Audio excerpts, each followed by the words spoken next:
Hai teman-teman semua, kembali lagi di channel Pendaki Joseph. Hari ini saya akan bahas pertandingan Roma lawan Inter. Meski laga ini ditunda 1 hari setelah pemakaman Sri Paus almarhum almarhum Sri Paus Fransiskus kedua apa ke-12, nanti diralat aja secara data.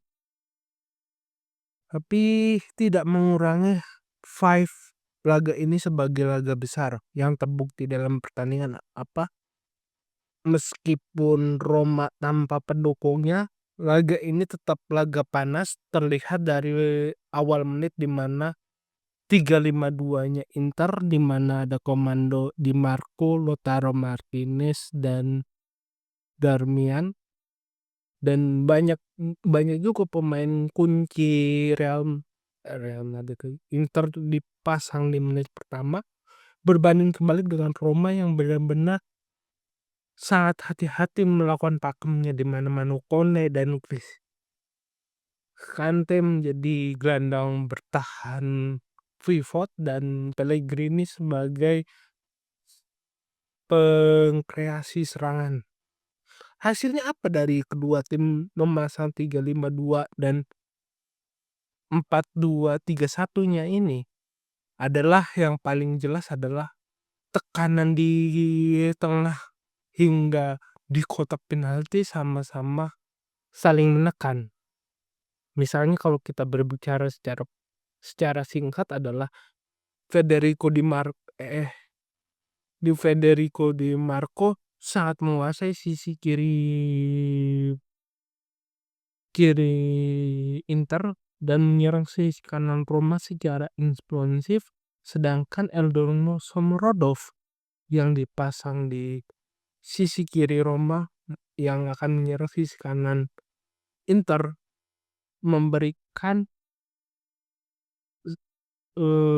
tekanan dari 20 meter dari gawang sampai kotak penalti, itu tekanannya lebih nyata ketimbang Di Marco yang pergerakan Di Marco berjalan konstan. Memang tidak berbanding terbalik sih, hanya Roma sesingkat cerita menyerang pada saat bola itu benar-benar matang, sedangkan Inter sangat berusaha untuk menekan permainan sejak awal. Namun kita harus sadari bahwa sepak bola bukan hanya lari-larian, saling menguasai permainan, tetapi bagaimana memanfaatkan peluang sekecil apapun. Itu kan yang dimanfaatkan Roma. Dalam menit 20, Roma dengan skema cepatnya berhasil menjebloskan gawang melalui Matteo Soule. Selanjutnya ya saling menekan. Meskipun kita harus mengakui bahwa Inter dengan pemain-pemainnya yang lebih banyak dan lebih memiliki skill berusaha untuk merubah skor untuk kembali imbang kemudian unggul. Misalnya di mana Biskek melakukan sebuah banyak pergerakan berbahaya, Hakan Kolugu melakukan tendangan spekulasi yang cukup intens, bahkan Dumfries menunjukkan emosinya karena gagal mendapatkan penalti. Ya kita harus akui juga bahwa beberapa hal memang harus dilihat lagi, apa itu penalti atau tidak, terutama di menit-menit akhir pertandingan. Tetapi yang jadi poin positif bagi Roma adalah kembali lagi